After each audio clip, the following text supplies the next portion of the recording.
दोस्तों, क्या आपने कभी सोचा था कि इंडिया के टेलीकॉम जाइंट्स मुकेश अंबानी और सुनील मित्तल किसी के सामने हार मान लेंगे? पिछले 2 सालों से जियो और एयरटेल ने पूरी कोशिश की कि इलॉन मस्क के स्टारलिंक को इंडिया से बाहर रखने की। रिपोर्ट के मुताबिक लगभग 34,000 करोड़ खर्च किए गए इस मोनोपोली को बचाने के लिए। लेकिन 8 दिसंबर 2025 को सब बदल गया। स्टारलिंक ऑफिशियली इंडिया में लॉन्च हो चुका है। इमेजिन कीजिए, 8,000 पर मंथ में आपको इंटरनेट मिल रहा है सीधे स्पेस से, ना कोई केबल का चक्कर, ना कोई टावर की टेंशन। क्या ये जियो और एयरटेल के धंधे के लिए खतरा है? आज के वीडियो में हम डीप डाइव करेंगे कि कैसे इलॉन मस्क ने इंडिया में एंट्री मारी, गवर्नमेंट ने अंबानी की बात क्यों नहीं सुनी, और कब अब आपका इंटरनेट बिल सस्ता होने वाला है या महंगा। सबसे पहले समझते हैं कि स्टारलिंक काम कैसे करता है। हमारे नॉर्मल प्रोवाइडर्स जियो, एयरटेल या बीएसएनएल जमीन पर वायर्स बिछाते हैं और टावर्स लगाते हैं।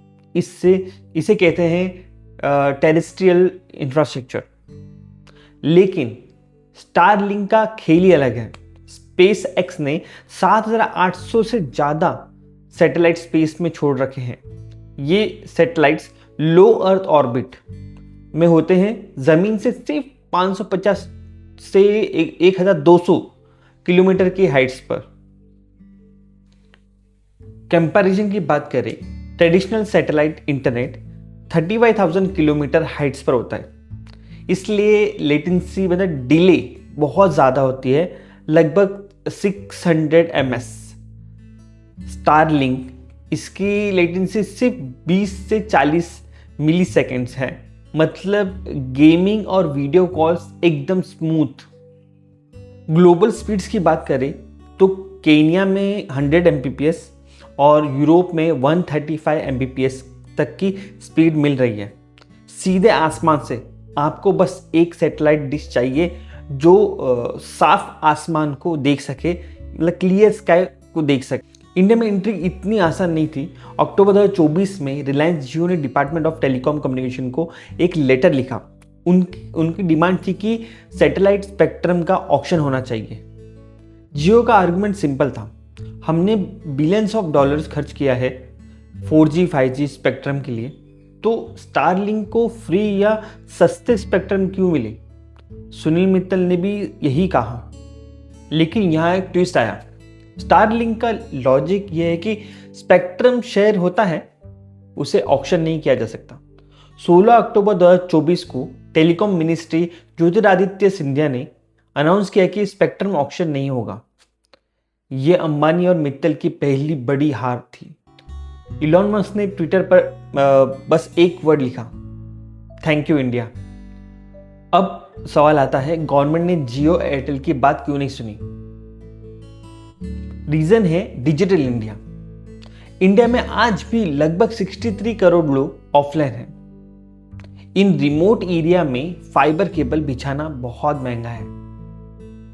गवर्नमेंट का भारत नेट प्रोजेक्ट पिछले 10 साल से चल रहा है, लेकिन ग्राउंड रियलिटी यह है कि कई जगह इंफ्रास्ट्रक्चर तो है पर इंटरनेट नहीं।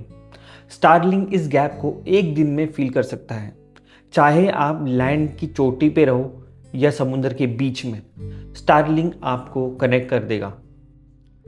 लेकिन दोस्तों, एक बात ध्यान रखिए, स्टारलिंक सस्ता नहीं है। 8,600 पर मंथ और हार्डवेयर कॉस्ट अलग। ये फिलहाल आम आदमी के लिए नहीं है, बल्कि high and users, mines, hotels और डिफेंस के लिए है। मार्च 2025 में एक ऐसी खबर आई जिसने सबको चौंका दिया। जो एयरटेल और जियो स्टारलिंक को रोक रहे थे, उन्होंने ही स्टारलिंक के साथ पार्टनरशिप अनाउंस कर दी। ऐसा क्यों? Simple business logic, if you can't beat them, join them. First, distribution. Starlink के पास इंडिया में स्टोर नहीं है, जियो के पास 1000+ और एयरटेल के 1000+ स्टोर्स हैं। Second, customer data.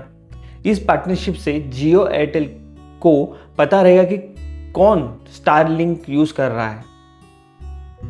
Third, control. Elon Musk अपना कंट्रोल कभी नहीं छोड़ता। तो ये पार्टनरशिप कितनी देर टिकेगी, ये देखने वाली बात है। तो आने वाले दिनों में क्या बदलेगा? पहला, कंपटीशन। जियो एयरटेल की मोनोपोली खत्म हो जाएगी। जब तीसरा प्लेयर आएगा तो इनको सर्विस बेहतर करनी ही पड़ेगी। दूसरा, न्यू मार्केट।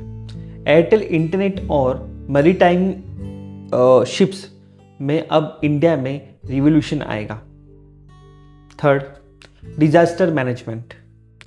बाढ़ या अर्थक्वेक के वक्त जब टावर्स गिर जाते हैं तब स्टारलिंक जीवनदान साबित हो सकता है।